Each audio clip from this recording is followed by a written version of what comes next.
Hello everyone welcome to my another video. तो আমি শ্রেয়া চলে এসেছি নতুন আরেকটি ভিডিও নিয়ে।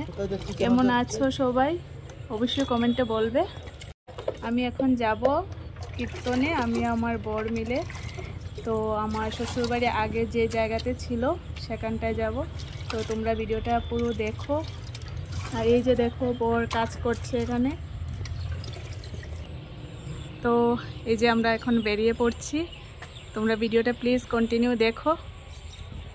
আর এই যে দেখো বর স্কুটি নিয়ে আসছে, তো আমরা এখন স্কুটি করে চলে যাব।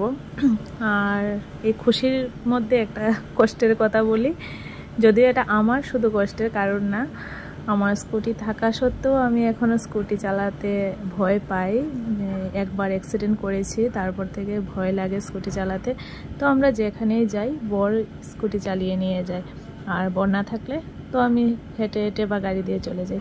তো এই যে দেখো আমরা বলতে বলতে চলে এসেছি মেইন প্রোগ্রামে। আর এখানে দেখো খিচুড়ি প্রসাদ দেওয়া হচ্ছে, তো সবাই এখানে বসে খাচ্ছে। আমরা আস্তে আস্তে সন্ধ্যা হয়ে গেছিলো, তো আমি জাস্ট অল্প করে খেয়েছি আর আমার বর এখানে খাচ্ছে। তো প্রসাদটা এত টেস্টি হয়েছিল, খাওয়ার খুব ইচ্ছে ছিল, কিন্তু উপরে বসে খেতে পারিনি, তাই আর খাইনি। তো আমরা এখানে খাওয়া দাওয়া সেরে চলে যাই কীর্তনে। আর দেখো বাইরে খুব সুন্দর করে সাজিয়েছে, আর মানুষের প্রচণ্ড ভিড় ছিল যেহেতু লাস্ট দিন ছিল। আর বর এখানে দাঁড়িয়ে আছে, আমি ভিডিও করছি। তো যাই হোক আমরা ভিতরে যাচ্ছি এখন, একটু কীর্তন দেখে আসি। তো প্রথমে দোকানপাটগুলো একটু দেখলাম কি কি আসলো, তো তেমন কিছু ভালো লাগেনি আমার, মোটামুটি সবটাই আমার কাছে আছে। তো আমরা আর এখানে কেনাকাটা কিছু করিনি, চলে যাই মেন কীর্তনে।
Oh, তো আমরা কীর্তন দেখা শেষ করে এখানে চলে যাই কালীমাকে প্রণাম করতে। পাশেই কালী মন্দির ছিল, তো একটু কালীমাকে প্রণাম করে আসলাম। তারপর বর একটা আইসক্রিম নিয়ে নিল। এই যে দেখো, আমাকে দেখিয়ে দেখিয়ে খাচ্ছে। আমি খাইনি কারণ আমার গলা ব্যথা ছিল প্রচণ্ড। তো ও আইসক্রিম খাচ্ছে আর আমি ভাবলাম অন্য কিছু খেয়ে নিই। তারপর আমরা চলে গেছি। এখানে সাতমালার একটা বিখ্যাত খাবার আছে, সবাই জানে এটা, চপ, আলুর চপ। তো আমি এখানে গিয়ে চপ নিয়ে নিলাম, কারণ মাও ছিল বাড়িতে আর মাও অন্য কিছু খায় না, তো চপটাই খাবে। তো আমি প্যাকিং করে চপটাই নিয়ে নিয়েছি। তো আমরা চপ নিয়ে চলে এসেছি, আস্তে আস্তে রওনা দিয়ে দিই। আর এই যে দেখো দুটো দাঁড়িয়ে আছে, এগুলো আমার এত ফেভারিট কি বলবো, টেডি বিয়ার। তো যাই হোক, দেখে দেখেই বাড়ি চলে যাই। আর এদিকে দেখো পরে এসে আবার আরেকটা আইসক্রিম খেয়ে নিচ্ছে। আর আমি কি করব, দাঁড়িয়ে আছি শুধু শুধু, আমাকে তো আর দেবে না। তো ভাবলাম আমি আরেকটু ভিডিও করি। আর এই যে দেখো ফুল, যাকে আমরা বলি স্বর্গ, আমার তো এগুলো পেলে আর কিছু লাগে না। যাই হোক, আমরা আস্তে আস্তে বাড়ি চলে আসি। তো বন্ধুরা, ভিডিওটা কেমন লাগলো অবশ্যই কমেন্টে বলবে, ভালো না লাগলেও কমেন্টে বলবে। তো আজকের মতো এই পর্যন্ত, দেখা হচ্ছে নেক্সট ভিডিওতে। টাটা।